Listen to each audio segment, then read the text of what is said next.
It's 8 p.m. and here are our top stories. Hope you enjoyed it while it lasted. Colorado putting warmer weather in the rear view. It's a Denver 7 Weather Action Day. I'm meteorologist Stacey Donaldson. This warm weather is behind us with a winter weather advisory starting tonight and lasting all through the weekend. A quick peek outside turns into a life or death encounter. My husband comes running back in the house, says I've been shot at. A Colorado man confronting two thieves trying to steal a catalytic converter from his SUV. Russia ups the ante in its attacks on Ukraine. No one left safe, not even civilians. No distance too far. A young boy reunited with his stuffed pup, lost for weeks in transit. Can you say thank you to the airport? Thank you, airport. Well, as the perfect week comes to an end, winter rears its ugly head again. Taking a live look over Denver, rain is on the way tonight, but it won't be for long because, of course, snow is coming. Good evening and thank you for watching Denver 7 News on Local 3. I'm Jessica Porter. I'm Danny New. Our weather action day is in effect tonight with a storm moving toward our area. Let's get right to it. Meteorologist Stacey Donaldson tracking it all in the Denver 7 Weather Lab. Well, we have temperatures right now still in the 50s, and we've gone from 60s and 70s for afternoon highs, and we're headed into the 20s and 30s over the weekend. So this is kind of our transition period right now as the rain and the snow is moving into Colorado. So we're sitting at 57 here in Denver, 51 in Greeley and Fort Collins, with 40s into northeastern Colorado and 20s and 30s for the high country. As we go through the next few hours, we'll have cloudy skies, temperatures right around 50 as we bear down on 10 o'clock, and then we'll see scattered rain showers through the overnight. Once the temperature continues to drop, we'll see that change over to snow by tomorrow morning. So we have the cold air coming down from the north, we have more energy coming from the southwest, and these two things together bringing in the rain and the snowfall. So those colder temperatures moving in tonight. We have rain coming up from the south. We also have snow off to our west. We have rain down across eastern Colorado and also into the high country. We have rain mixed with some snowfall. The temperatures dropping a little more quickly there. As for winter weather advisories, we have them stretching from Sterling to Fort Collins, from Steamboat to Aspen and down into Telluride, and this will last throughout the weekend. We're going to be talking more about snowfall totals and how much snow we expect in your neighborhood here around the metro coming up in a few minutes. Thank you, Stacey. And you can get 24/7 Colorado weather updates and live radar on your TV. Just download the free Denver 7 Plus app on your favorite streaming device. As we discussed with you earlier this week, catalytic converters have become a top target for thieves, and this morning an attempted theft nearly cost a man his life. Yeah, he confronted two men trying to steal a converter off his SUV in his driveway.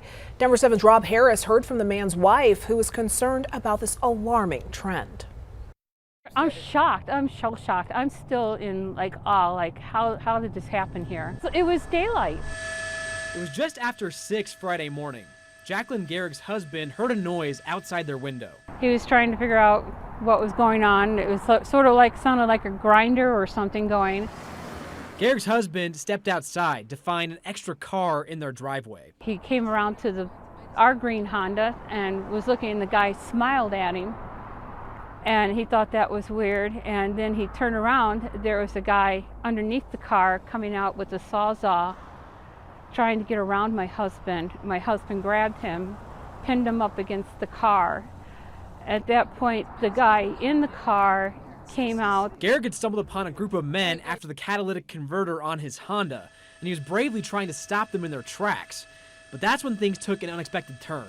The guy pulled out a gun, aimed it at my husband, said, "Let the guy go." My husband said no.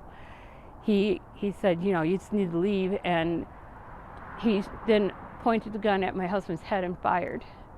Luckily, it missed. From inside the house, Jacqueline heard the pop of the gunshot, but she figured it was just the sound of a car on the nearby busy road.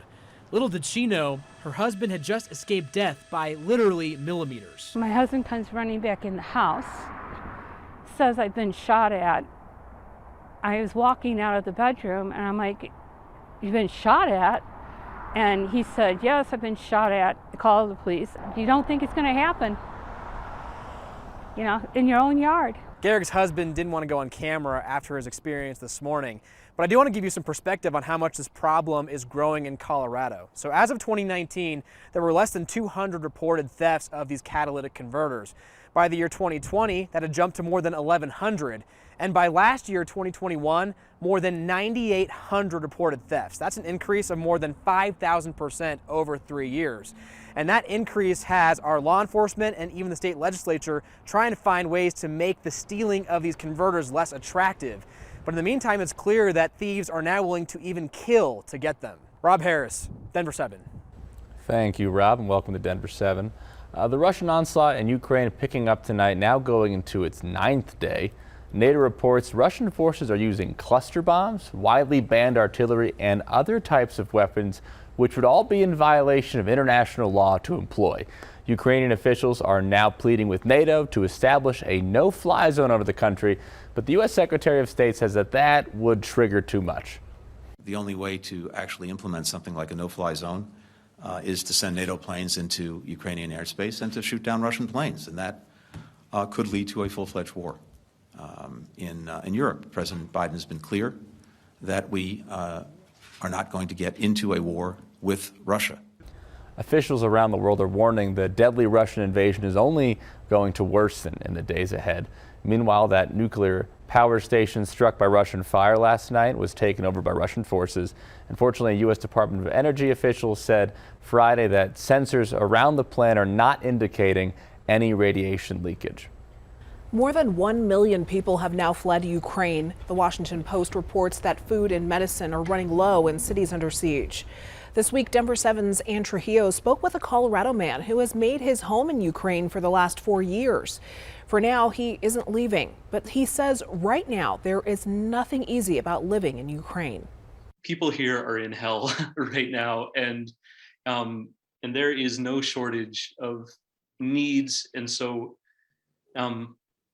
even being here in Ukraine, we feel powerless to really stop this situation. The thing I keep thinking about is just how many people are dealing with just impossible choices that they have to make.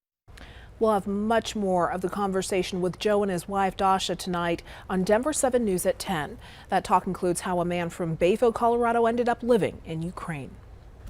1 week ago tonight, 4 teens died in a car crash in Commerce City. Tonight, dozens of their loved ones showed up at the same spot to remember them. Denver 7's Veronica Acosta spoke with the family of 2 teen brothers who were involved in that crash and shares how they're feeling. Family and dozens of friends, they have gathered in this vacant lot here behind me on the west side of 112 near Highway 85.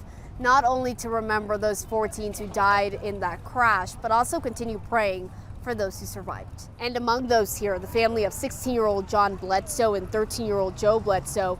John was one of the 4 teens who died. Joe, just recently out of the hospital, still suffering from some injuries. Though it's a difficult time for them, they say all the support has meant the world. I'm feeling a lot right now. Trying to, I guess, really hold back some stuff. You know, just want to be tough, I guess, for everybody right now. Probably let go once, you know, this is over, once we leave. But it's also unbelievable, and you know, it doesn't seem real. I'm still like in a daze, you know, just shocked. And some of those families do have GoFundMe set up. We have links to those over on our website. That's thedenverchannel.com.